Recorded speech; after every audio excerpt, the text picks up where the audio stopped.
Hi guys, welcome back to my channel. So आज हम करेंगे psychological basis of guidance in counselling की। Block 3 हमारी कंप्लीट हो गई थी।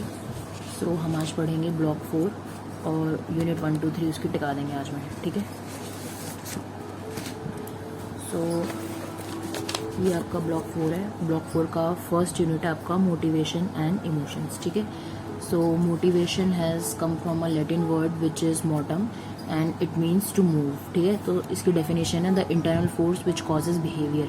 बेसिकली मोटिवेशन का मतलब होता है कि कोई एक ऐसा इंटरनल फोर्स या कोई ऐसी नीड या हमारा कोई डिज़ायर जिसकी वजह से हमको एक्शन लेने का मन करे, ठीक है, और एक्शन की वजह से जो हमारा बिहेवियर है उसमें चेंज आए, ठीक है। So the factors which are responsible for motivation are intensity of the need for achieving that goal। एक हमारे पास में नीड होना चाहिए, उस नीड को अचीव करने के लिए गोल होना चाहिए, जिस तभी हमको मोटिवेशन मिलता है। अगर कोई आपको बोले कि आपको बस क्लास में फर्स्ट आना है और क्यों आना है इससे मतलब नहीं, आपको बस आना है, तो आपको थोड़ा डिफिकल्ट होगा। बट अगर आपको उसके पीछे ये रीज़न दे दिया जाए कि अगर आपको फर्स्ट आ जाओगे तो आपको एक साइकिल मिल जाएगी या फिर आप अपने पेरेंट्स को खुश कर पाओगे, तो आपके पीछे आपको एक मोटिवेशन मिलता है कि हाँ, because I have to achieve उस चीज़ को, इसीलिए मुझे यहाँ पे ज़्यादा मेहनत करनी पड़ेगी, ठीक है। फिर सेकंड है reward value of that goal. वही जैसा कि मैंने बोला कि साइकिल मिल जाएगी या फिर पेरेंट्स खुश हो जाएंगे, तो आपको उस चीज़ से अगर कोई एक रिवॉर्ड मिल जाता है तो आपको खुशी होती है। जैसे अगर आप जिम जा रहे हो बट कोई नोटिस ही नहीं कर रहा है कि आपने 2 किलो कम करा है, बट फिर कोई सडनली आपको बोले कि अरे वाह यार सेक्सी लग रहे हो, तो वो आपके लिए रिवॉर्ड हो जाता है, ठीक है। Third is expectations of the individual या फिर उसके पेरेंट्स की। वही एक्सपेक्टेशंस, रिवॉर्ड, इंटेंसिटी। सो ये सारे के सारे आपके मोटिवेशन के फैक्टर्स हैं जिसकी वजह से आपका जो मोटिवेशन है वो इन्फ्लुएंस होता है। हायर द इंटेंसिटी और रिवॉर्ड और expectations, the higher will be your motivation and your desire to achieve the goal, ठीक है। उसके बाद आता है मोटिवेशन कितने टाइप्स का होता है। It is of 2 types, intrinsic motivation and extrinsic motivation. So intrinsic motivation है जो हमारा अंदर से आ रहा है, natural instincts, urges and impulses. और एक्सट्रिंसिक मोटिवेशन है हमारा जो हमको बाहर से मिल रहा है, for obtaining desired goal, reward from parents, ठीक है, या फिर मतलब फॉर पेरेंट्स। तो इसमें ये हो गया जो एक्सट्रिंसिक है वो बाहर से है कि मतलब बाहर के लोगों को कैसा लगेगा या फिर बाहर मेरी इमेज कैसी बनेगी या फिर उसको अगर मैं अचीव कर लूँगा तो क्या क्या होगा। और इंट्रिंसिक है कि आपको अंदर से कैसा लगेगा, और ये जो आपको मतलब अंदर से करने का मन है, मतलब मे बी आपको फर्स्ट आना है बिकॉज आपको कुछ लोगों को प्रूव करना है कि हाँ पढ़ाई में अच्छे हो ये वो, या फिर आपको अपने रिश्तेदारों को प्रूव करना है कि हाँ आप सिर्फ खेलते खेलते नहीं हो, पढ़ाई भी अच्छी करते हो, ठीक है। और उसके बाद है मोटिवेशन साइकिल कैसे चलती है। सो मोटिवेशन में सबसे पहले आपको चाहिए होता है एक नीड, ठीक है, नीड या डिज़ायर। और कोई भी आपको उस नीड को फुलफिल करने के लिए चाहिए होगा एक मोटिव, ठीक है। और उस मोटिव के बाद क्या होता है, अगर आपके पास में मोटिव है और आपके पास में एक नीड है तो आपके पास में ऑलरेडी एक गोल है कि आपको उस नीड को फुलफिल करना है, तो उसके लिए फिर आपको होती है टेंशन। मतलब कि ऑफकोर्स आप कोई प्लान चाहिए होता है कि आपको उस नीड को पूरा कैसे करना है।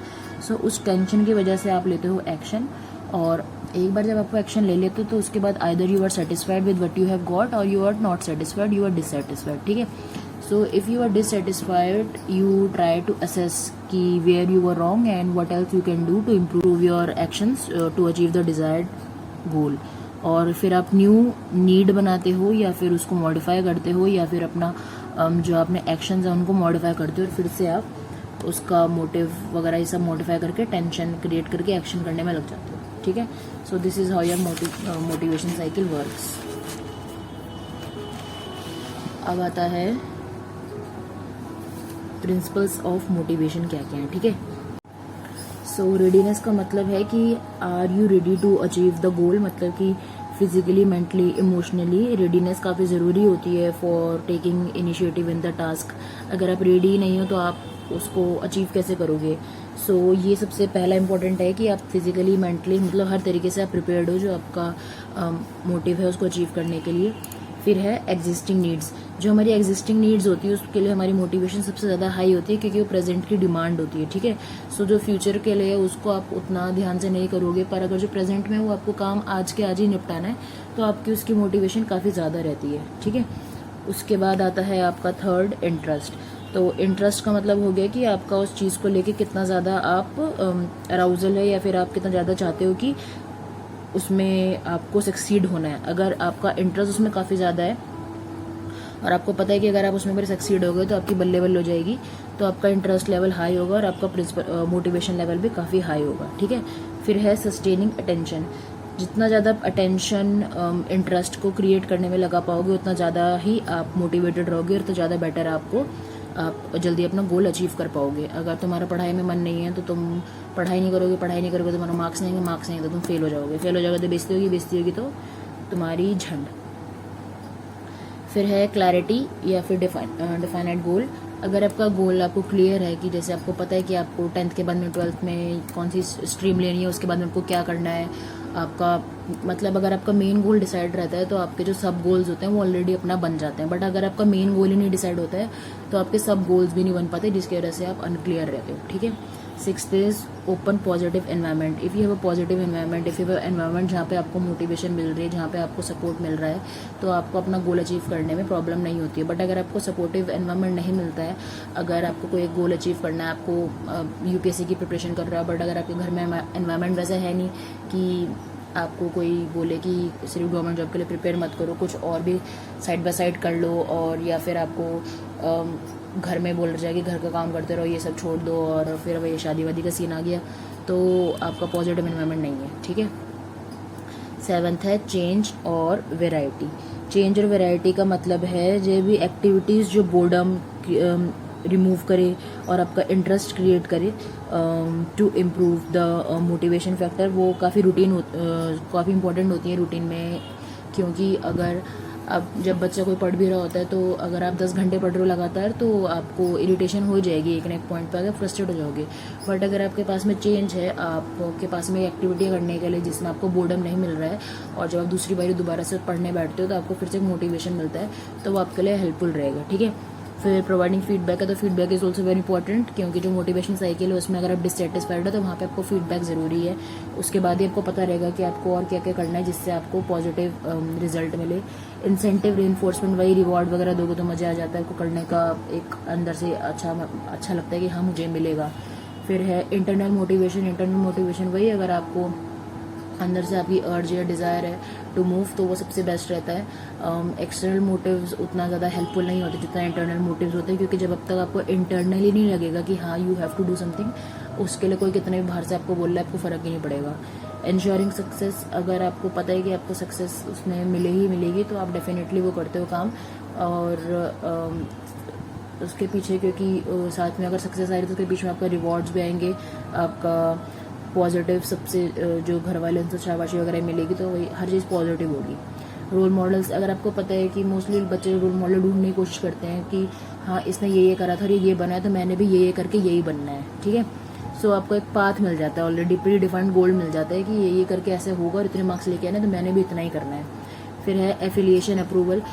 अगर आपको कोई आपको प्रूव कर देता है, एफिलिएट कर देता है, तो आपको खुशी मिलती है कि हाँ मतलब मुझे अप्रूवल मिल गया है, या फिर आप अप्रूवल आने तक मोटिवेटेड रहते हो, मतलब कि आप चाहते हो कि आपको भी हर जगह पे मतलब कोई रिस्पेक्ट से आपसे बात करे, आपको रिस्पेक्ट मिले, तो आप कोई एक मतलब ऐसा डीड करते हो, ऐसा मोटिव या गोल ढूंढते हो जिसमें आपको रिस्पेक्ट मिले हर एक से, और आप उसको एफिलिएट होने तक आप मोटिवेटेड रहते हो, आप अपनी पूरी कोशिश करते हो कि वही कि जैसे मान लो तुमको IAS का क्लियर करना है तो आप उसको अपना अप्रूवल रखने के लिए आप उसके लिए मेहनत करते रहते हो।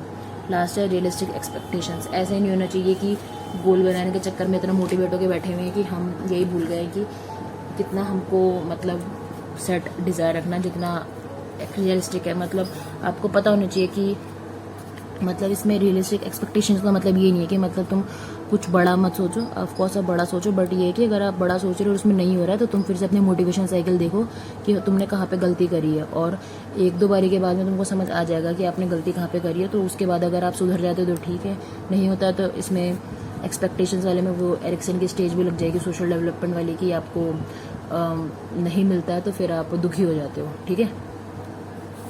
सो ये कुछ हमारे प्रिंसिपल्स हैं मोटिवेशन फैक्टर के। अब इसको याद रखने के लिए आप ये ब्रेन एक्टिविटी या ब्रेन वो बूस्टर है कि इसके शॉर्ट फॉर्म्स याद रख लो तो तुमको इनका याद आ जाएगा। So providing feedback, R readiness, E existing needs, C clarity, I interest, S sustaining attention, E ensuring success. ठीक है, C change, A का है affiliation, R realistic expectation. बस यहाँ पे S नहीं होगा क्योंकि S ऑलरेडी सस्टेनिंग से हो गया. ठीक है, अपना क्या क्या बचा, O I R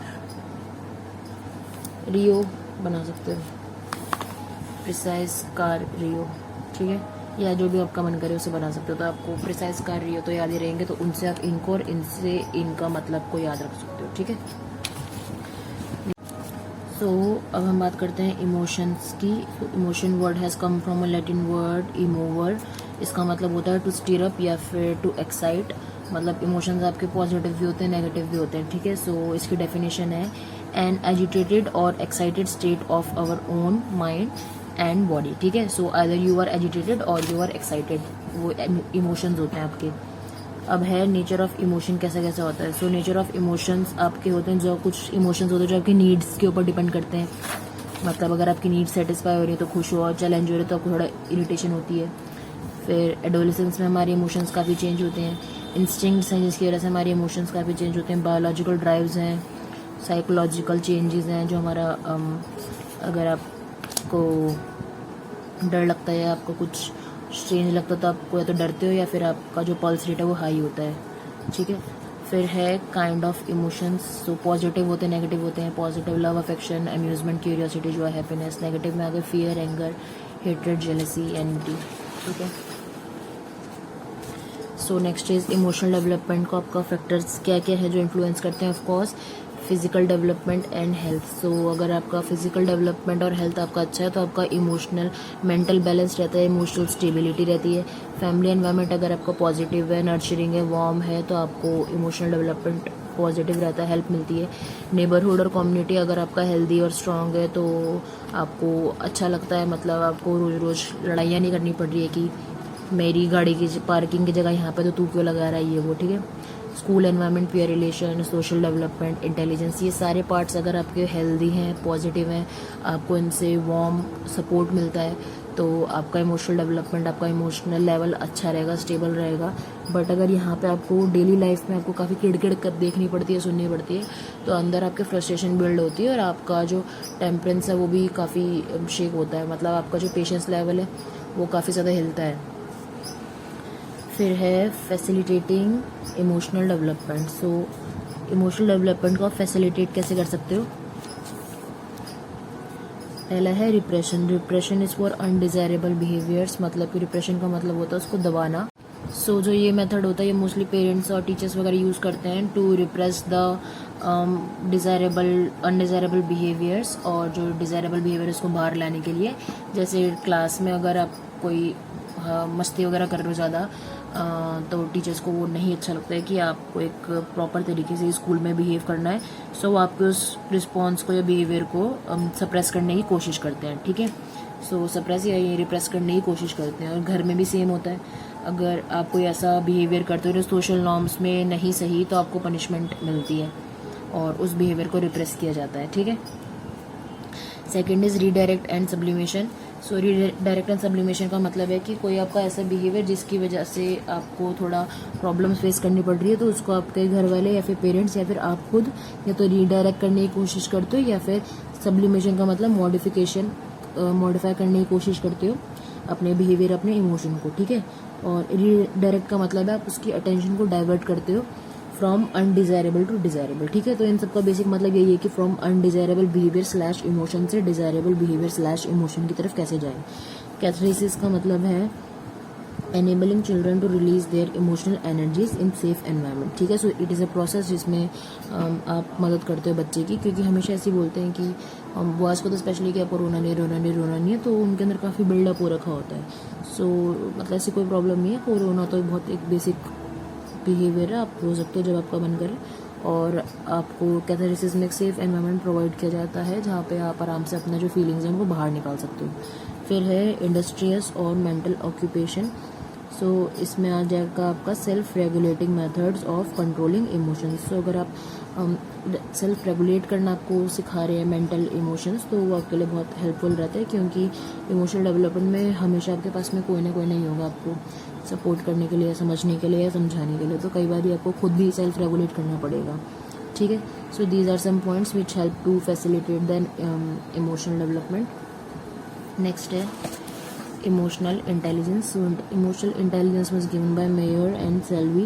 So it is the capacity to reason with emotion in 4 areas: to perceive emotion, to integrate it in thoughts, to understand it, और फोर्थ है to manage it, ठीक है। सो ये 4 जगह हैं जहाँ पे आपको इमोशंस चाहिए होते हैं, और उसके साथ में एक रीजनिंग चाहिए होती है आपको, ताकि आप अपने इमोशंस के पीछे एक लॉजिक भी जोड़ पाओ, और इसी को आप इमोशनल इंटेलिजेंस कहते हो। सो अगर कोई छोटी छोटी बातों पे रोज आता है, तो ऐसा नहीं होता है कि उसका इमोशनल इंटेलिजेंस हिला हुआ है, उसका इमोशनल इंटेलिजेंस अच्छा है। इट्स जस्ट कि कुछ लोग काफ़ी ज़्यादा एम्पैथेटिक होते हैं, और उनको फील हो जाता है जो अगला जिस प्रॉब्लम में है, जो दर्द वो फेस कर रहा है, सो उनका इमोशनल इंटेलिजेंस हाई होता है, उनका इमोशनल इंटेलिजेंस लो नहीं होता है, इमोशनल कोशेंट लो होता है उनका, ठीक है।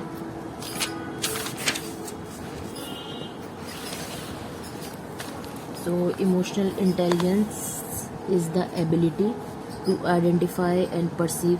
ये बहुत लंबा है, सो इसका बेसिक मतलब ये है कि इमोशनल इंटेलिजेंस अगर आप में है तो आप अवेयर रहोगे अगले के इमोशंस को लेके, एक्सेप्टेंस दिखाओगे अगले के इमोशंस को लेके, आपका एटीट्यूड पॉजिटिव होना चाहिए अगले के इमोशंस को लेके, और आपके एक्शंस से दिखना चाहिए कि आप अगले के लिए फील कर रहे हो, ठीक है। मतलब और अपने भी एक्शन से मतलब कि आप अपने इमोशंस पे भी काबू रखो, और ऐसा नहीं होना चाहिए कि किसी को भी कुछ भी बोल के आ रहे हो। सो ये सारा इमोशनल वाला तो आपको जो आप you take what you give, ठीक है, तो उसका सीन चलता है ये, और ये सारा वही उसको लिखा हुआ है, आपको बुक में मिल जाएगा। सो इमोशनल कोशेंट जो मैंने बोला था, इमोशनल कोशेंट होता है इनेट इमोशनल पोटेंशियल, इमोशनल आप सेंसिटिविटी कितनी है आपकी, आपका emotional memory, processing, learning ability. Basically emotional quotient ये है कि आप कितना ज़्यादा सेंसिटिव हो, कितना ज़्यादा एम्पैथेटिक हो बाहर की दुनिया को लेके, ठीक है। सो ये आपका इमोशनल कोशेंट है। नेक्स्ट हम बात करते हैं मोटिव्स की। सो दिस इज़ यूनिट 2, हम इसको नेक्स्ट वीडियो में बात करेंगे। बाय।